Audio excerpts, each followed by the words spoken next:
हरि ओम। ध्येयं सदा परिभवनमभीष्टदोहं तीर्थास्पदं शिवविरञ्चिनुतं शरण्यम्। भृत्यार्तिहं प्रणतपालभवाब्धिपोतं वन्दे महापुरुषते चरणारविन्दम्।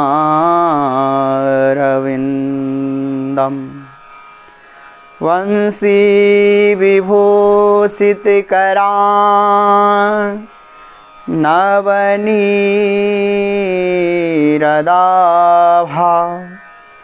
पीताम्बरादरुणबिम्बफलादरोष्टा पूर्णेन्दुसुन्दरमुखा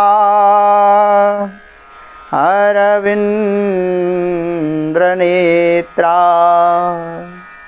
कृष्णात् परं किमपि त्वमहं न जाने। जय जय श्री राधारमण, जय जय नवल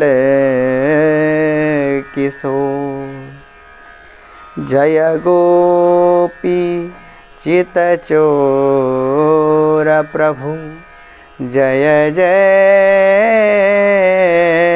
माखन चोर। बोल वृंदावन बिहारी लाल की जय।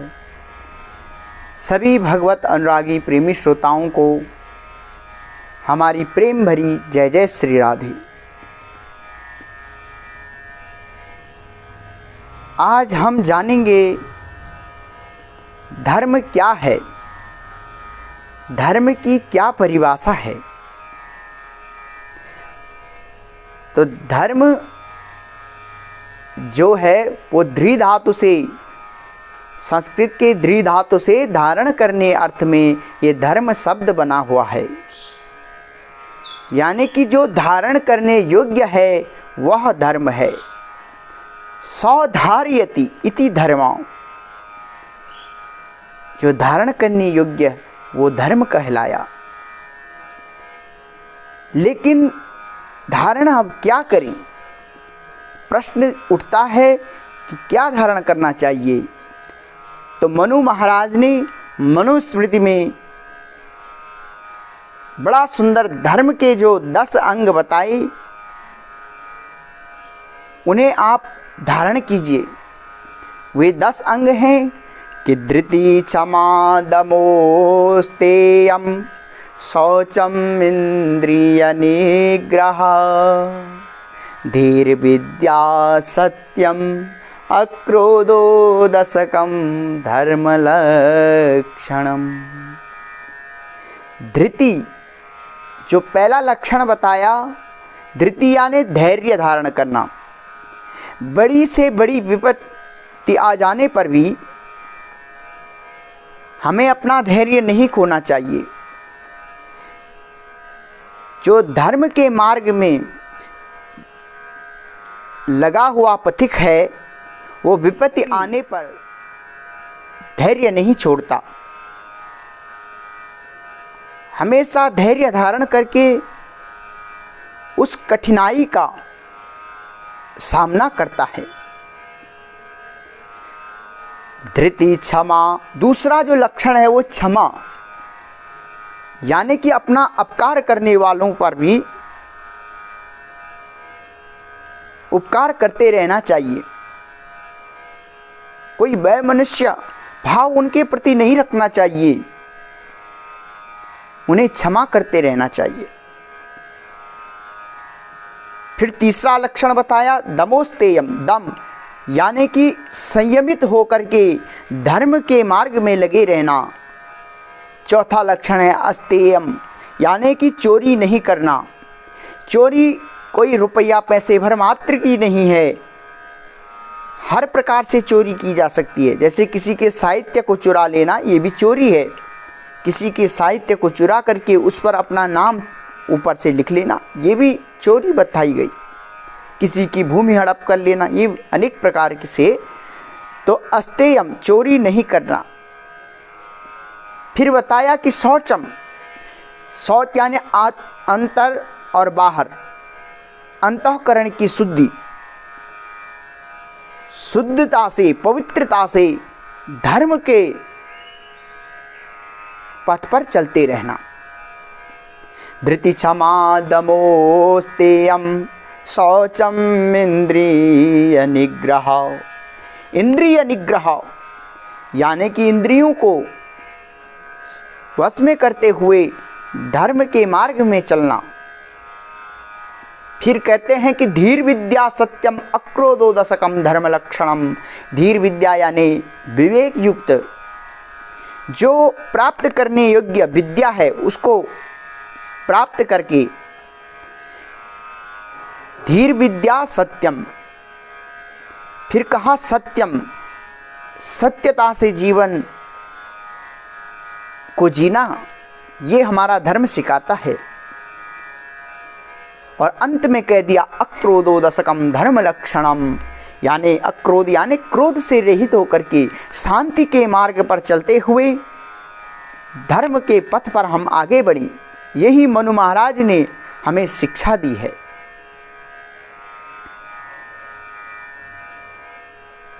क्योंकि जब हम धर्म की रक्षा करेंगे तो धर्म हमारी रक्षा करेगा।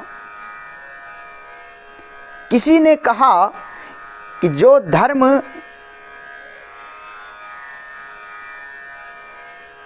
इतना क्या आपका धर्म निर्बल है कि जो इसकी पहले हमें रक्षा करनी पड़ेगी। क्योंकि धर्म तो कहता है धर्मो रक्षति रक्षिता, यानी धर्म की हम रक्षा करेंगे तो हमारी रक्षा धर्म करेगा। यानी धर्म इतना निर्बल है क्या? तो नहीं, हमारा धर्म निर्बल नहीं है। धर्म है क्या, अभी आप ठीक ढंग से समझे नहीं। धर्म कोई मकान, दुकान या कोई वस्तु का नाम नहीं है। धर्म तो एक सद्गुण है जो समय आने पर हमारी रक्षा करता है। वो कैसे? उदाहरण से देखें। जैसे नित्य सत्संग करने वाला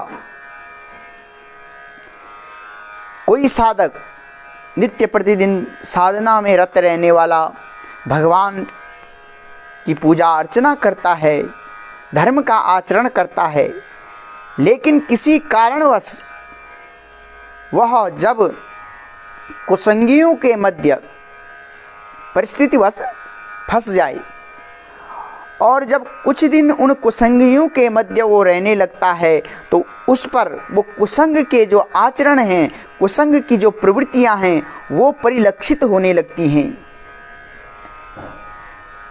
क्योंकि कुसंगी उसे कहेंगे कि मित्र, चोरी करना कोई पाप नहीं या असत्य भाषण करना कोई पाप नहीं, क्योंकि कुसंग तो बुरी प्रवृत्तियों को सिखाता है। लेकिन जब वो उन बातों को मानने लगेगा, उस समय उसके अंदर से, उसके भीतर से एक आवाज़ आएगी, उसकी अंतर आत्मा कहेगी कि नहीं, ये गलत है। क्यों? क्योंकि उसने धर्म का आचरण किया था। पूर्वाभ्यास होने के कारण जो धर्ममय उसका जीवन था, वो धर्ममय, वो सद्गुण आज उसे रोक लेगा कि नहीं, चोरी नहीं करना चाहिए। में कहा गया है सत्य बोलो, सत्य धर्म न दूसर सत्य समाना। क्योंकि सत्य बोलने के बराबर कोई धर्म है ही नहीं, इसलिए सत्य बोलना तो धर्म की युति बताई है, धर्म का लक्षण बताया है।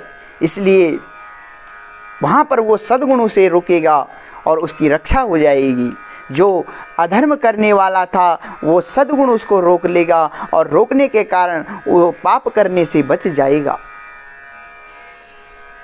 लेकिन जो धर्म की परिभाषा है, कहीं कहीं पर धर्म की परिभाषा भिन्न होती है, क्योंकि धर्म तो कहता है अहिंसा परमो धर्मम, यानी कहीं भी किसी भी प्रकार से किसी भी समय हिंसा नहीं होनी चाहिए, किसी भी जीव प्राणी मात्र की हिंसा नहीं करना, ये हमारा धर्म सिखलाता है। लेकिन जब सीमा पर कोई वीर जवान अपनी मातृभूमि की रक्षा हेतु डटकर खड़ा हो और शत्रु प्रहार कर रहा हो, तो क्या वो उस समय ये सोच करके खड़ा रह जाए कि हमारा धर्म तो कहता है हिंसा नहीं करनी चाहिए, हिंसा करने से पाप होगा? नहीं, उस वीर सैनिक का धर्म ये है कि अपनी मातृभूमि की रक्षा करना उसका कर्तव्य वो है, इसलिए कर्तव्य पथ पर चलना उसका धर्म है। इसीलिए कह रहा हूँ कि परिभाषाएं भिन्न हो जाती हैं, कहाँ पर क्या धर्म की परिभाषा होगी, ये विवेक से हमें जानना चाहिए। शास्त्र कहता है सत्य बोलो, असत्य भाषण करना पाप है। लेकिन ये भी शास्त्रों ने कहा सत्यम ब्रूयात प्रियम ब्रूयात, सत्य बोलो, लेकिन कैसा सत्य बोलो? बोले प्रियम ब्रूयात, जो सत्य प्रिय हो। और फिर कह दिया न ब्रूयात सत्यम अप्रियम, ऐसा सत्य भी मत बोलो जो अप्रिय हो, किसी को दुख देने वाला हो, किसी के प्राणों का संकट बन जाए इस सत्य से, वो सत्य कदापि नहीं बोलना चाहिए। दृष्टांत से देखें, एक आश्रम में एक तपस्वी तप कर रहे हैं, इतने में भागा भागा एक हिरन आया और सीधा जा कर के आश्रम के भीतर छिप गया। पीछे से उस हिरन का पीछा करता करता एक शेर आया। शेर ने तपस्वी से पूछा कि महाराज, यहाँ क्या मेरा शिकार आया?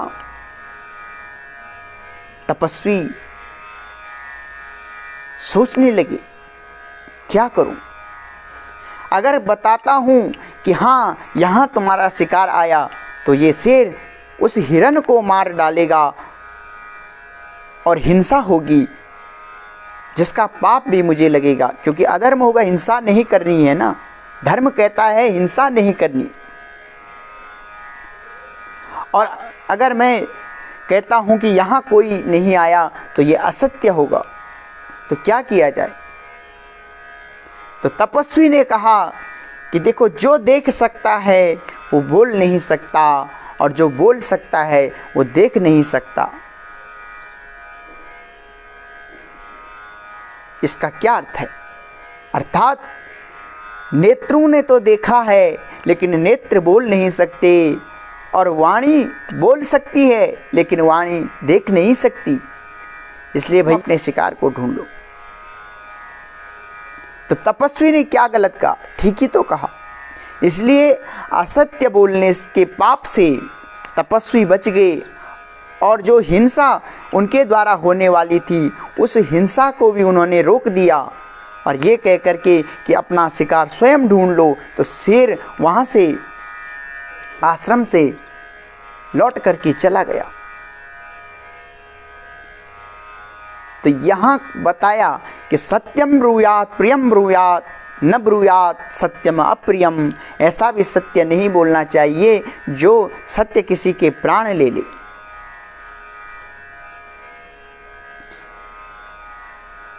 इसलिए अपने जीवन में हमें धर्म को धारण करना है। राम जी साक्षात धर्म की प्रतिमूर्ति हैं। रामो विग्रहवान धर्म। देखो, किसी में एक गुण हो सकता है, कोई आज्ञाकारी हो सकता है, लेकिन जरूरी नहीं कि वो ईमानदार भी हो। यदि ईमानदार हो तो जरूरी नहीं वो पितृभक्त भी हो, आज्ञाकारी हो पिता का। एक एक गुण तो हो सकते हैं, लेकिन ये सारे गुण यदि किसी में विद्यमान हैं वो भगवान राम में हैं। राम जी के चरित्र को आप देख लीजिए। एक आदर्श पुत्र का जो जीवन राम जी ने जिया, या भ्रातृत्व प्रेम की जो पराकाष्ठा राम जी के जीवन में दिखती है। त्याग की मूर्ति राम जी, सुरेप्सित जो देवताओं के लिए दुर्लभ जो अयोध्या का राज्य है, स्वर्ग से बढ़कर के अयोध्या की संपत्ति है, उस अयोध्या को भगवान राम जी ने तिनके की तरह त्याग दिया। तो त्याग की प्रतिमूर्ति देखनी है तो राम जी के जीवन से सीखें। हर एक चीज़ को आप उठा करके देख ली, भगवान राम जी के चरित्र से हम सीख सकते हैं। इसलिए अंत में तो यही कहूँगा सरल से अर्थों में कि धर्म की जो सीधी और सरल परिभाषा है वह है आत्मना प्रतिकूलानि परेशान न समाचरित। जो व्यवहार आपको अपने प्रति अच्छा नहीं लगता है वह व्यवहार आप दूसरों के साथ करना छोड़ दीजिए। वही सच्चे अर्थों में धर्म की परिभाषा है। आज इतना ही। आप सबको हमारा जय जय श्री राधे।